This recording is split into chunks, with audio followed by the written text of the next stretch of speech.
All right, welcome to Views from the Capitol, State of the State Edition. I'm Jennifer Smith, Director of Government Relations for MASB.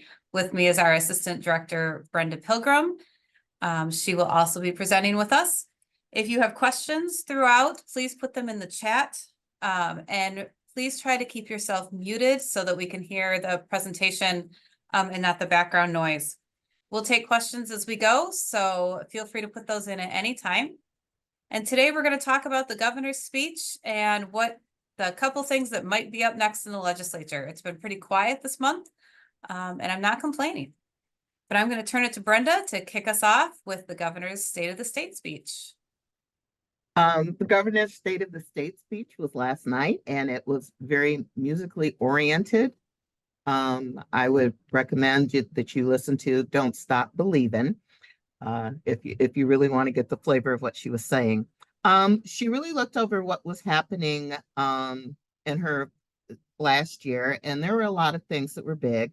The family tax credit, the repeal of the retirement tax, and Elliott Larson dealing with LGBTQ plus and keeping them and adding them to Elliott Larson.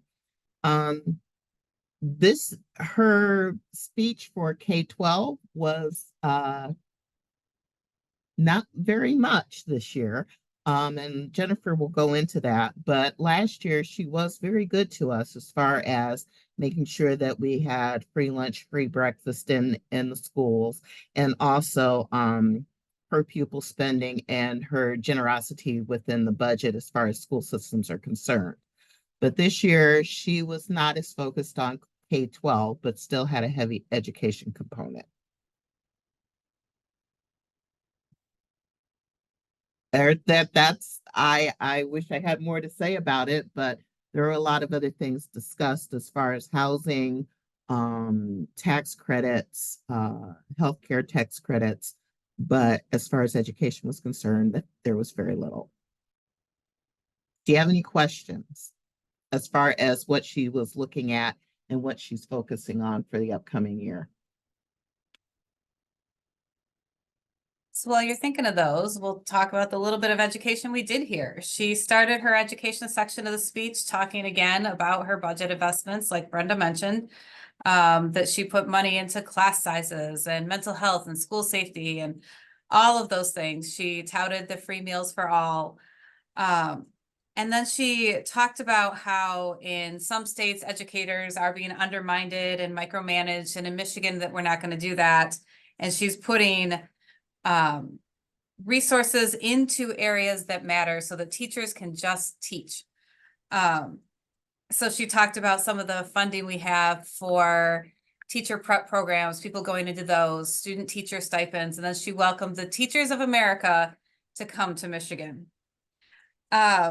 She also touted the scholarships for high school grads, the Achievement Scholarship. And then the two things education related that she really talked about are really big initiatives. They're just not K-12 initiatives. She talked a lot about pre-K to prosperity.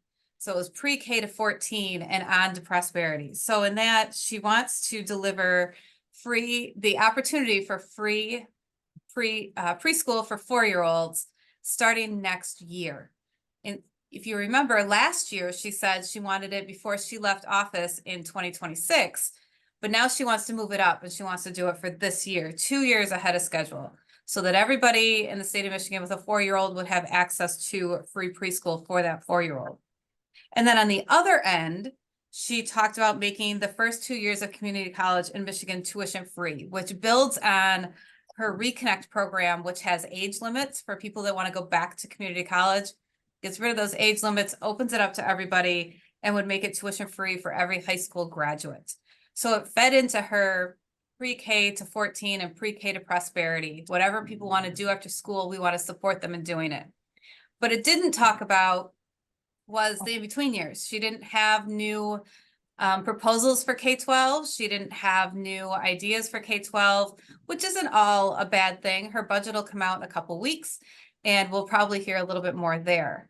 How will she pay for these things? That's not mentioned in the details of her speech. Again, you're gonna see some of that in her budget presentation, which is on February 7th. We'll find out how this is gonna go. Obviously, we're watching closely for how much of the school aid dollars are gonna move in that direction. Because we already pay for all of the community college budget. So it will be interesting to see where the money comes from for this. If you've been watching our updates before, Michigan is looking at about a 2% increase in our revenues, which is much lower than we've seen in past years, but much more normal for the economy. And if Matt was able to join us, and I'm not sure, are you here, Matt? Matt's here. I'm here. All right, so like we said, there wasn't a ton of stuff school related in the speech, but what did we miss of interest? What do you want to add?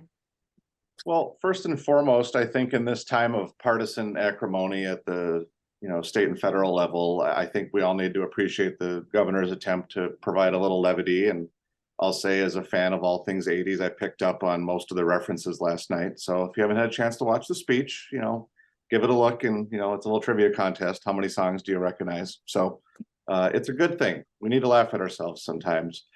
I'll just note, with respect to budget in general, I think Dewan had a good point there in the chat.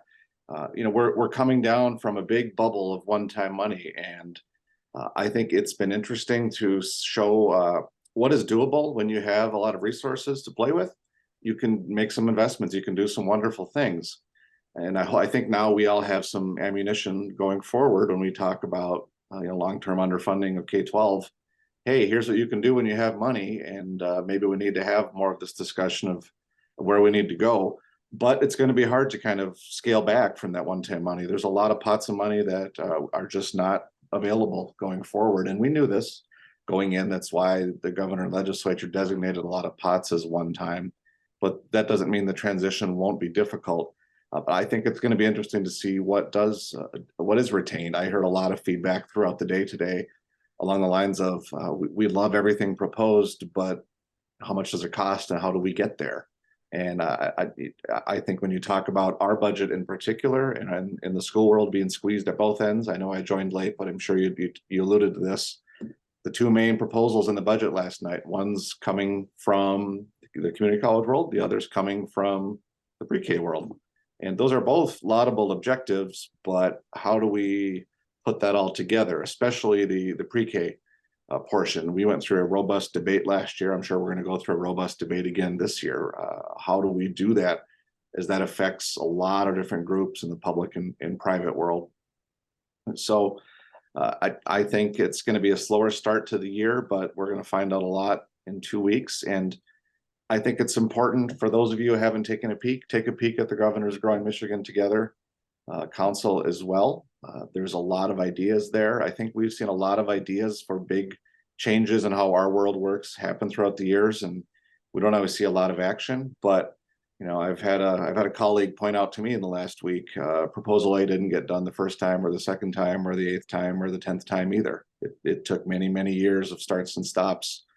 So maybe we are building towards something. I don't know, but I think it's good to take a look at that document just to provide a framework to see partially where the governor wants to go. It was the governor's council, but look at it and think of how people who participated in that group view the world in which you operate. And I think it's important for us to think about how other folks see what we do when they come up with ideas, of course, in a constructive manner.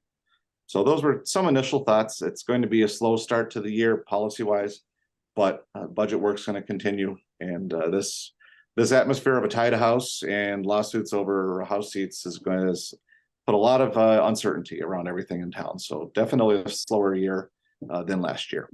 So happy to take any questions on anything from the lobbyist perspective, but those are my thoughts, Jen.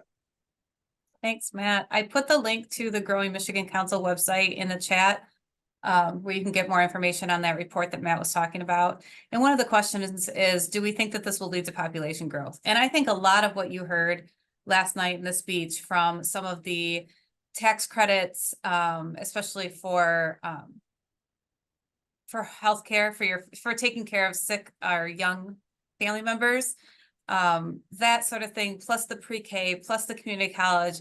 I think all of it is around that idea of growing our population. more than once, she invited people to come to Michigan. And so I think that she is looking at the outline of that population council and what can we do to bring people here? And those are the sorts of things we're looking at. The housing piece was a big one, as she talked about that. But there were a lot of times where she's like, come to Michigan, or we're open for you. We want you here. So I think everything that she's trying to do, she looks at through that lens at this point, and trying to get some growth in our population, which has been declining through the last few years. She is definitely looking at infrastructure, and she is definitely looking at housing, which has been a major issue, especially in the northern areas for finding housing for teachers. She's looking at 10,000 new homes or rehabs within the next coming year.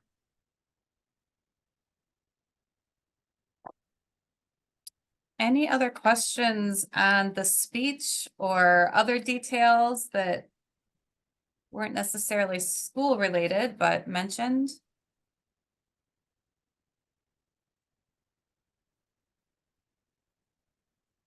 Can I see you have your hand up? But you're muted. Okay. Did she talk at all about maybe what got us to the declining population, or what the trend was, or what brought us about, or what's your view of that? Not in that speech. Her speech was very, very positive. There was hardly anything negative said in the whole thing. As Matt mentioned, a lot of 80s music references in the beginning, a lot of cheering for the football in this state right now with U of M and the Lions. There was not anything on that negative side that was really talked about. But as we listen to some of the reports of the Population Council and hear from some of the economists and things, it's our birth rate is going down. People are moving out of the state. They're moving somewhere warmer. They're moving somewhere. The young people aren't necessarily staying. But this isn't something that happened overnight. This has been going on for years. And we see it in the pupil counts every year. Pupil counts are down again this year. We are below 1.5 million kids in the state, and they keep going down. And so how do we get young families to stay here? How do we get our college graduates to stay here? That's sort of where this Population Council came from, and where she's trying to tie in some of her initiatives before in the next 2 years. Universal pre-K would be it would probably be 4 and 5-year-olds. They don't really talk about kindergarten, but the idea, I think, would grow into that. It just, the youngest would be 4. So she talks about pre-K for 4, assuming that 5-year-olds are going to school. But the devil's in the details on that one. We haven't seen the presentation yet. And last year when they started to expand it, they started with GSRP, and they expanded the Great Start Readiness Program to take in more kids. And so now she's talking about like moving beyond that and just opening it up for all 4-year-olds. And somebody mentioned in the beginning about capacity. And that was definitely an issue that we talked a lot about last year, and why some of the things were stepped up. So it will be a conversation that has to happen this year. We know districts don't necessarily have capacity to bring in all the 4-year-olds, and the programs don't. So how do we get to that point is going to be probably the big question next to funding for how we make that happen this year. And no, there was no mention of universal childcare. She didn't mention childcare at all, which was another question last year too, is what are the private childcares going to do if they lose all their 4-year-olds? Because like you can fund high school with your kindergartners, preschool or childcare is the other way around. You fund your babies with your 4-year-olds. So there's a lot of conversations around that. It's a great idea. It's a great initiative. It is something MASB has supported, but it's not something we can do overnight. So we'll have to see how she has planned to help make that happen.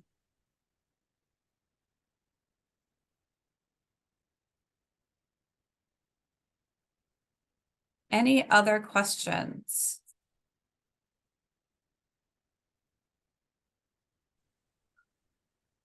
I just have a little follow-up question. Some of the things that came out last year, I'm thinking in particular of the some supplemental transportation reimbursement. There was some money allocated for like statewide infrastructure assessments for buildings and that kind of stuff.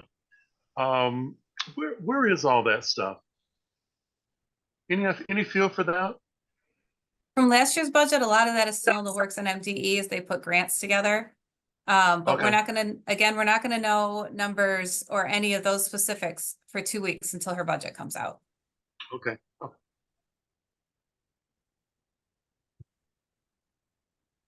There's a question about housing, and she is talking about 10,000 units and that making them affordable. The problem right now is most of the housing stock in Michigan is older than 1970. So there are issues as far as accessibility and new builds.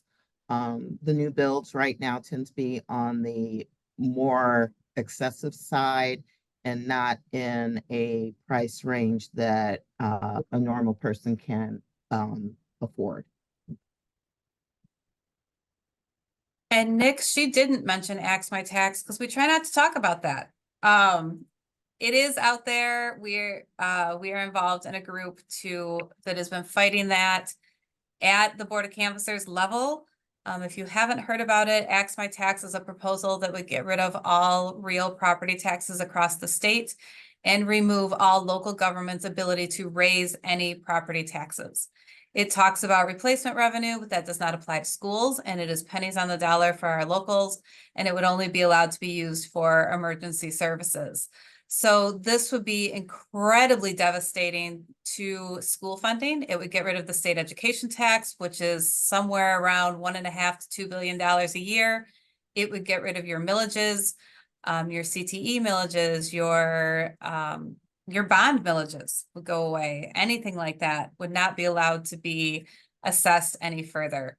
So this is something we've been working with the Municipal League, the Township Association, and the Association of Counties and SEMCOG to fight at the Board of Canvassers level. And it keeps getting delayed because it is a poorly written proposal as well. They finally got step 1 done. They still have to go back and get their ballot language okayed before they are supposed to start circulating petitions.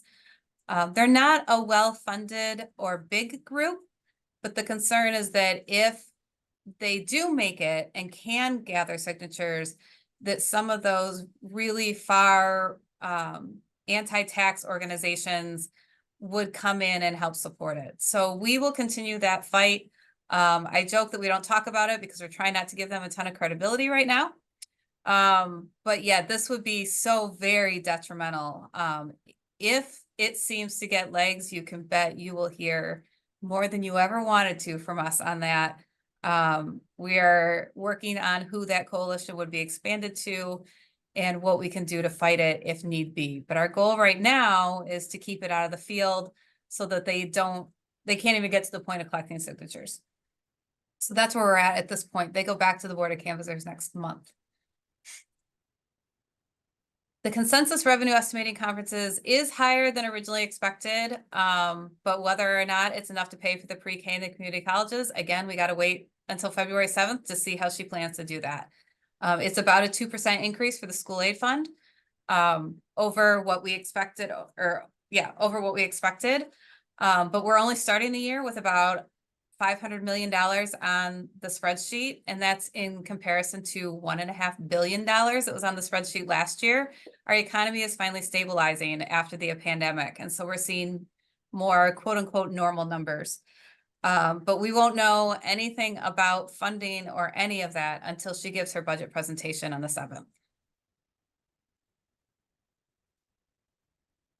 Any other questions about the speech? I will just touch on a couple of upcoming things. We mentioned the budget presentation on the 7th. We will have that for you in News from the Capitol on the 9th. So make sure that you are receiving News from the Capitol. Came out last Friday. It's a little slow right now because the legislature is a little slow. But if you're not receiving that, make sure that you check in with our team and we will make sure that you get on that list. We also hear that the Senate may be starting hearings on dyslexia screening and the supports for that starting in February.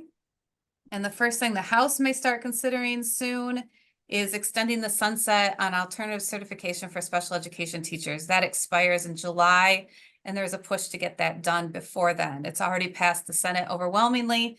It shouldn't have a problem in the House. We just need to get it moving.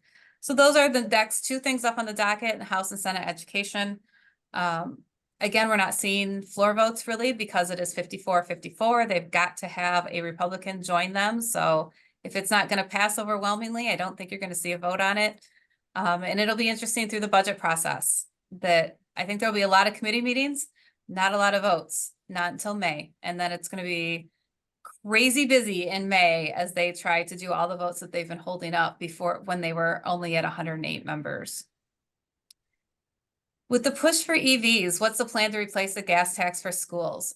There's no plan at this point. This is another conversation that needs to happen. And it's not just schools. The gas tax goes toward our roads as well. We get the sales tax from gas. The gas tax itself goes to the roads. But it's a conversation we started and it just keeps getting pushed to the side. They keep starting to talk about it and like, that's really interesting. Come back later. And so we're at the come back later point, trying to get back in with some people and see if we can talk about that. But it's definitely, even without a push for EVs, the sales tax revenue on gas is going to continue to fall. And it's a large amount of money. And so we're going to have to figure out how we stabilize the school aid fund.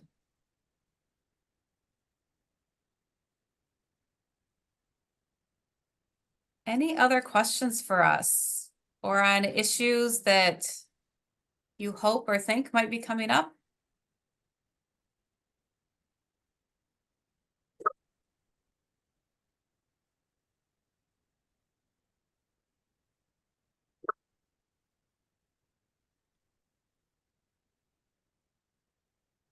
Ken, I see your hand up again.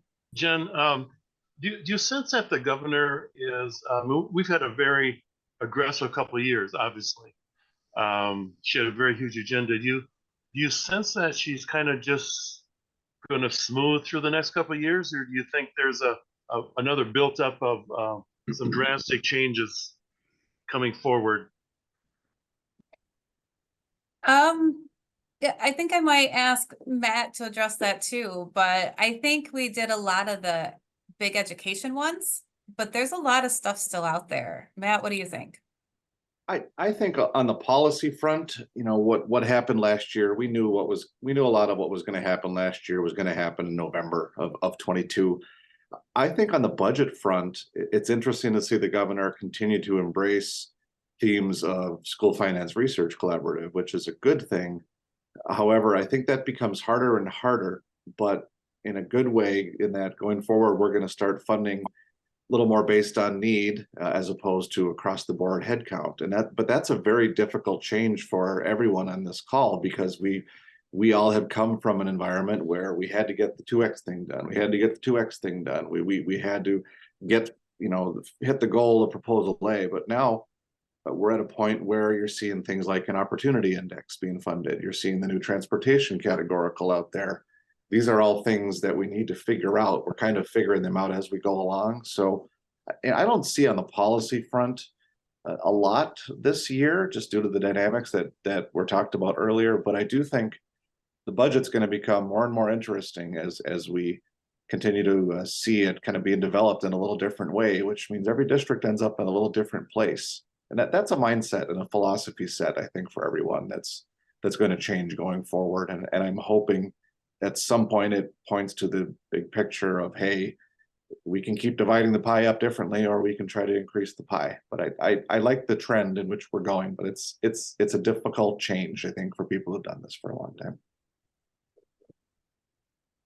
And there's a question in the chat about daylight savings time. There was a bill last session. I haven't seen one this session. So I don't know if we'll talk about that. It always seems to be buzzing around out there, but I've never seen anybody actually try to do anything with it. Michigan school meals, they will continue in 24, 25. Nothing's ever an absolute, but it's probably one of the closer ones I can give you. It is such a huge priority of the governors, and fully supported by the chairs in the House and the Senate. It was never in question last year when she proposed it, so I don't imagine it'll be a question this year.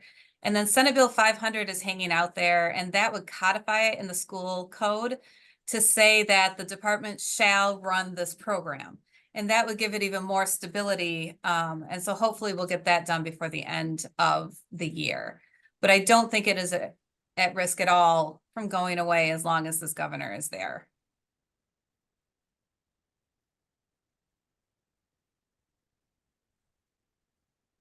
Any other questions we can answer for you? Any final thoughts, Matt and Brenda? I think great questions. We will see answers on February 2nd, but those are all great questions. We're all trying to find those out. And we pay for all this. the governor is really focused on infrastructure and making Michigan viable and increasing population and doing whatever's necessary to make that happen. So education, quality of life, taxation, credits, making a friendly work environment, all key to her plans for the future. All right, there's one last question before we wrap up about funds for high school students taking community college classes. That again, we probably have to push for more for the dual enrollment funding in the budget. The focus that she has had when she talks about community colleges on those graduating seniors to make sure that people, as they leave high school, have opportunities. If they do want to do higher education, that they are able to do it. And so she's been very focused on those, on the graduated seniors, not as much on the dual enrollment side that with the community colleges and high school students. So we can watch the budget for that and see if there's room to improve that funding. But we haven't, that's not really what she's been talking about when she talks about free college.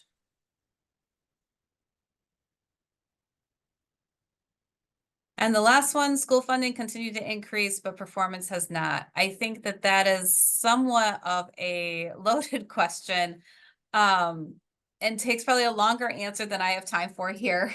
But part of our issue is, while school funding has increased, it has been drastically below the rate of inflation for years. And so even though we can say we have a lot more money in per pupil than we did a few years ago, when you look at it versus where we would be if we kept pace with the rate of inflation or with the cost of living, we would be much higher. So yes, we need to keep those investments in schools, and yes, we need to continue to fund schools and increase those investments. That's the only way performance will change. And performance in schools is not like, as you all know, it's not like making a widget. It takes years to find out how the things in K through 3 works for, you know, as they move through the years through school. So it's always trying to do the best for our kids, get our kids in the best place we can. And part of the performance is also who you are rating it against. And so I think, like I said, I don't think we have enough time today to talk about all of that. But in a nutshell, I would say that yes, funding continues to increase, but it has never caught up to where it really should be. And that will affect performance. And so will all the changing and ebbing and flowing of laws. But what matters is that the people on the ground, in the buildings, in our districts, and as well as all of you supporting them, are doing the best of their ability to keep our kids moving forward.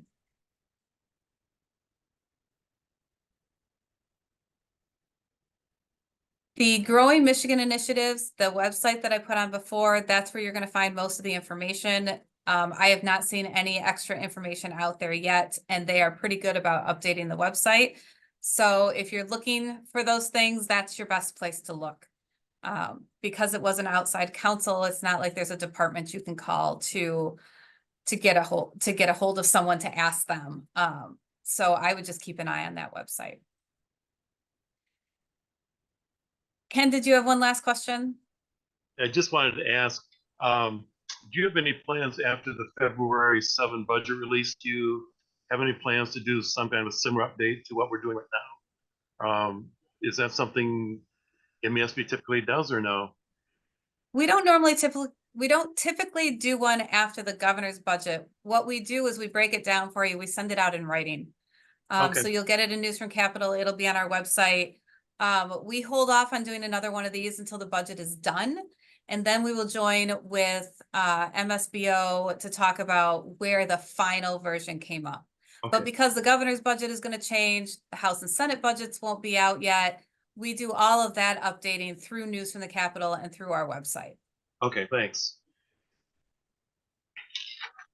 So just a reminder to make sure you're receiving News from the Capitol. If you're not, reach out to us. We'll double check, make sure that you're on our list correctly. Sometimes the emails get messed up. And thank you all for joining us on this afternoon, and keep up the good work in your districts. And as the budget starts to move, or even before it comes out, be talking to your legislators, let them know what's important to you and to your district. Make sure that that gets in our budget as we go forward. Thanks again and have a great night.